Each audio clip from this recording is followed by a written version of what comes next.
بسم اللہ الرحمن الرحیم۔ السلام علیکم۔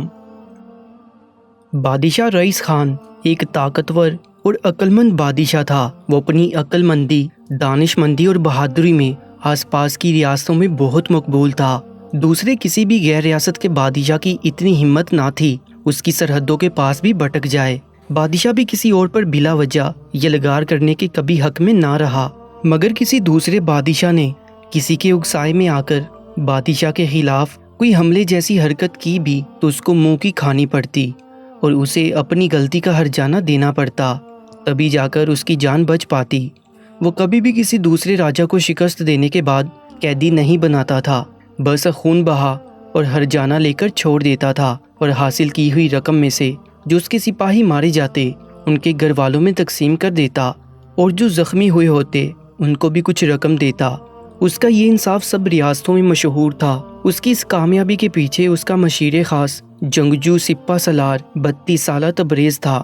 تبریز ایک بہت ہونہار سپہ سالار کے ساتھ ساتھ بادشاہ کا بایاں بازو اور مشیر خاص تھا۔ تبریز ایک نیک دل عبادت گزار شخص تھا۔ بادشاہ اس کی بہادری، دانش مندی اور خودداری، ایمانداری کا مکمل قائل تھا۔ کوئی بھی فیصلہ لینے سے پہلے وہ تبریز سے اپنی رائے لیا کرتا تھا۔ تبریز کو 24 گھنٹے میں کسی بھی وقت بادشاہ کے حجرے تک آنے کی اجازت تھی اور بادشاہ کے اہل خانہ بھی اس سے بے تکلفانہ بات کرتے تھے اور بہت گل مل گئے تھے۔ تبریز کی بہادری، دانش مندی کا جادو بادشاہ کی بیٹی پر بہت اثر انداز تھا۔ وہ دل ہی دل میں تبریز پر دل و جان سے فدا تھی، مگر تبریز اس کی چاہت سے بالکل بے خبر تھا۔ ایک دن بادشاہ کی بیٹی نے اپنی ہمراہ سہیلی کے ہاتھ تبریز کو ایک خط بھجوایا جس میں اس نے اپنی محبت کا کھل کر اظہار کر ڈالا۔ ساتھ میں آخر میں یہ بھی لکھا، اس خط کا جواب ہر حال میں دے۔ تبریز نے دو ٹوک جواب دیا، میں آپ کے بابا کا غلام ہوں، آپ ایک شہزادی ہیں، یہ ممکن نہیں، اگر ہو سکے تو مجھے معاف کر دیں۔ جب شہزادی نے یہ جواب سنا تو مایوس ہو گئی۔ اس نے ہر چند کوشش کی کہ تبریز بھی مجھ سے اظہار محبت کرے، نہ جانے کتنے ہی جذباتی خط لکھے، مگر نتیجہ صفر کے سوا کچھ نہ نکلا۔ اب وہ گٹ گٹ کے جینے لگی۔ بادشاہ کی بیوی کو اپنی بیٹی کی بہت فکر ہونے لگی۔ آخرکار اس نے بیٹی کی خاص سہیلی کو تنہائی میں بلایا اور پوچھا، تم تو شہزادی کی ہمراز ہو، تم ہی کچھ بتاؤ۔ اس نے بھی کچھ نہ بتایا، لیکن جب بادشاہ کی بیوی نے اس کو قسم دی تو اس نے ایک وعدہ لیا کہ کسی بھی طرح سے میرا نام نہ آئے۔ بادشاہ کی بیوی نے یقین دلایا کہ کسی بھی طرح سے تمہارا نام نہیں آئے گا۔ وعدہ لینے کے بعد اس کنیز نے ساری داستان بتا دی۔ ایک بار بھی بادشاہ کی بیوی نے پوچھا، تبریز کے مزاج میں لچیلا پن نہیں آیا؟ بالکل نہیں رانی صاحبہ، بلکہ انہوں نے ہر بار یہی کہا، میں نے بادشاہ سلامت کا نمک کھایا ہے، وہ مجھ پر جتنا یقین کرتے ہیں میں بیان نہیں کر سکتا اور نہ ہی ان کے بھروسے کو توڑ سکتا ہوں، چاہے مجھے سولی پر ہی کیوں نہ چڑھنا پڑے۔ ٹھیک ہے، تم جاؤ اور اپنی زبان بند رکھنا کہ تم نے مجھ سے کچھ بات کی ہے۔ رانی کو ان سب باتوں میں سے یہ تو یقین ہو گیا کہ تبریز ہم سے کبھی دغا نہیں کرے گا۔ تبریز کی اس عمل سے رانی کے دل میں تبریز کے لیے خاص جگہ بن گئی۔ رانی بھی چاہتی تھی کہ آگ شعلہ بنے، اس سے پہلے بیٹی کی شادی کر دی جائے۔ اسی سلسلے میں اس نے بادشاہ سے بات چھیڑی اور کہا، بیٹی جوان ہو گئی ہے، اس کے مناسب رشتے کی بات کرو۔ بادشاہ نے رانی کی طرف دیکھا اور بولے، ارے ہاں، یہ تو ہم بھول ہی گئے، ہماری بیٹی جوان ہو چکی ہے۔ ٹھیک ہے، اس سلسلے میں تبریز سے بات کرتا ہوں۔ بادشاہ کے یہ جملے سن کر رانی گھبرا گئی کہ کہیں تبریز کی بات بادشاہ سلامت کو تو معلوم نہیں ہوگی۔ اس نے کہا، تبریز سے کیوں؟ ارے رانی صاحبہ، تبریز ایک دانا مشیر ہی نہیں، آس پاس کی ریاستوں کی اچھی خاصی خبر رکھتا ہے۔ بادشاہ نے جب وضاحت کی تب رانی کی سانس میں سانس آئی اور اس سلسلے میں کارروائی شروع ہو گئی۔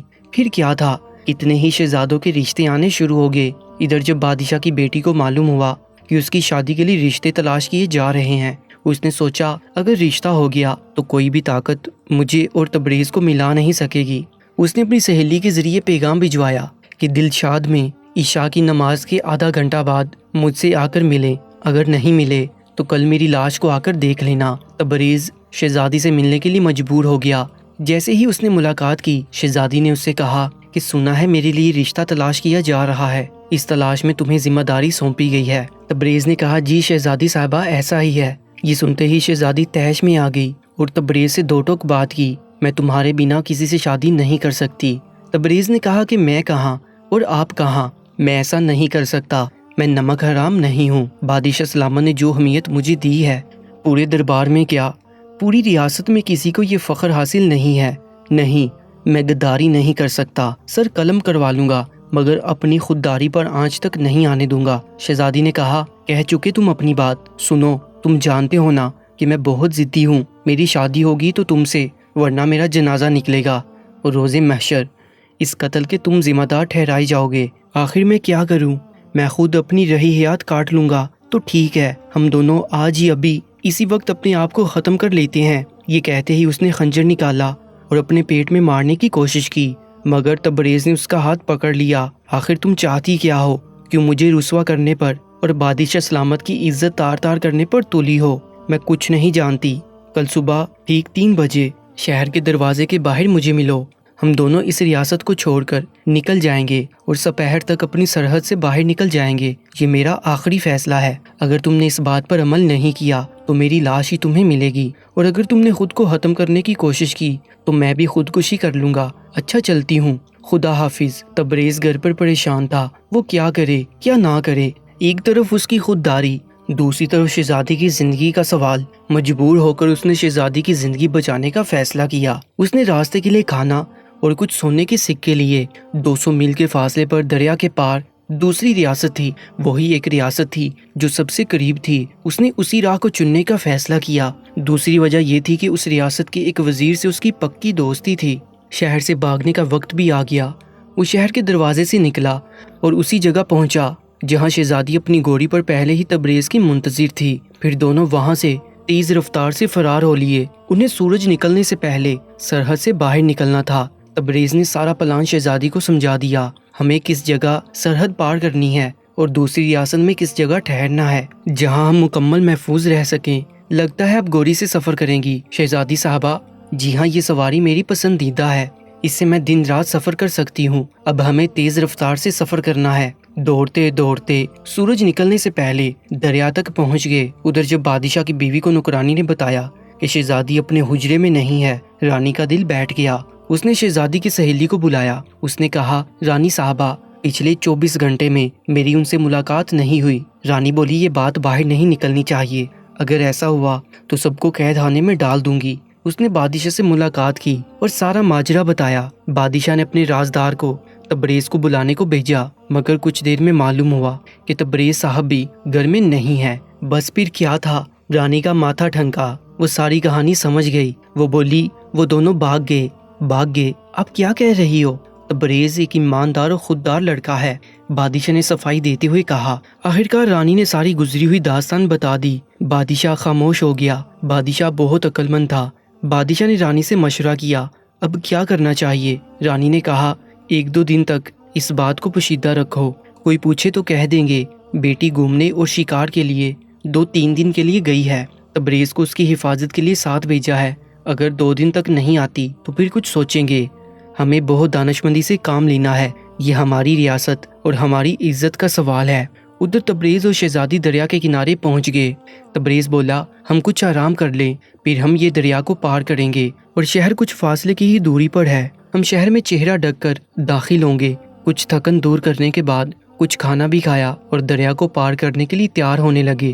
اتنے میں شہزادی بولی، میں آپ کے پیچھے آپ کے ساتھ گھوڑے پر بیٹھوں گی، آپ اپنی گھوڑی پر کیوں نہیں؟ وہ بولی، یہ گھوڑی میرے پاس پہلے سے ہے، اس گھوڑی کی ماں پر میری ماں سواری کرتی تھی، اس گھوڑی میں ساری خوبیاں ہیں، مگر ایک عیب ہے، اور وہ یہ کہ جب یہ دریا میں چلتی ہے اور جب پانی اس کے قد سے زیادہ گہرا ہو جاتا ہے، یہ گھوڑی آگے نہیں بڑھتی، مطلب اس کو تیرنا نہیں آتا، اور یہی عیب اس کی ماں میں تھا، یعنی یہ عیب اس میں خاندانی ہے۔ شہزادی بولی، جی ہاں، اور ہو بھی کیوں نہ، خون کا اثر تو خاندان در خاندان چلتا ہے، یہ ختم نہیں ہوتا۔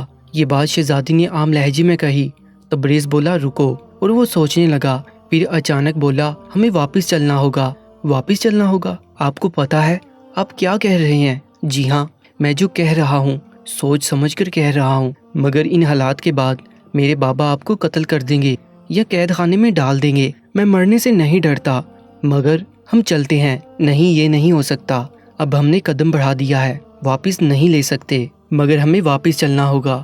اگر آپ مجھ سے محبت کرتی ہو تو چلنا ہوگا، انشاءاللہ ہمیں کچھ نہیں ہوگا۔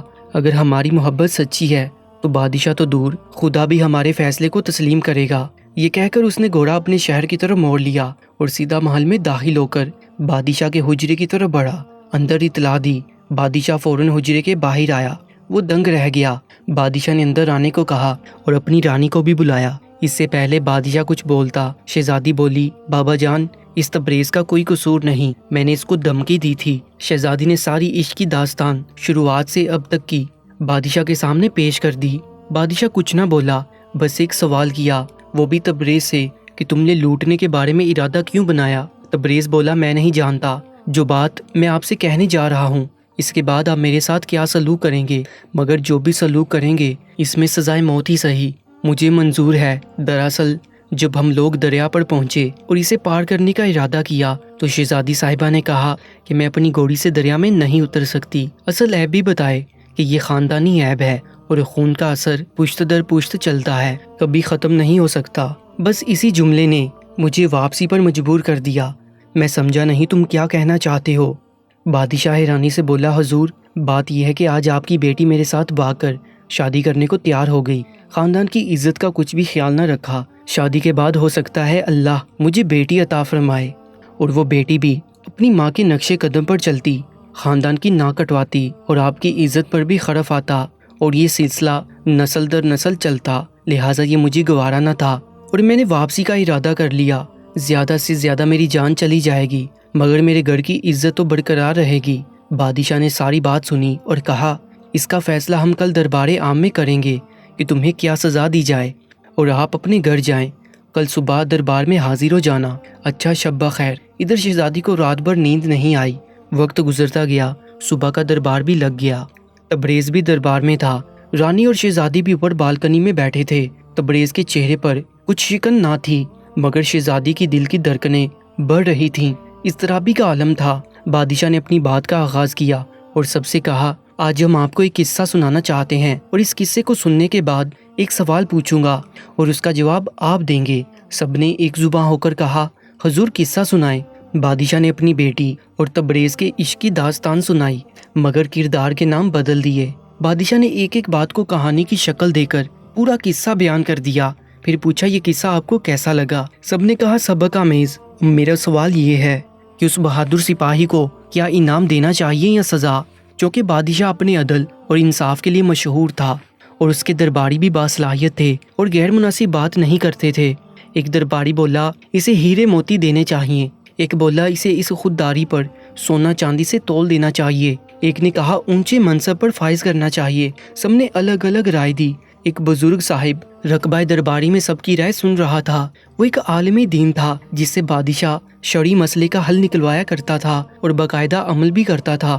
بادشاہ نے ان سے عرض کی، اے بزرگوار، آپ بھی کچھ مشورہ دیجیے۔ وہ بزرگ کھڑے ہوئے اور بولے، حضور، اس شخص کی خودداری کے جتنے بھی انعامات بتائیں، یہ سب اس کی خودداری کے آگے کچھ اہمیت نہیں رکھتے۔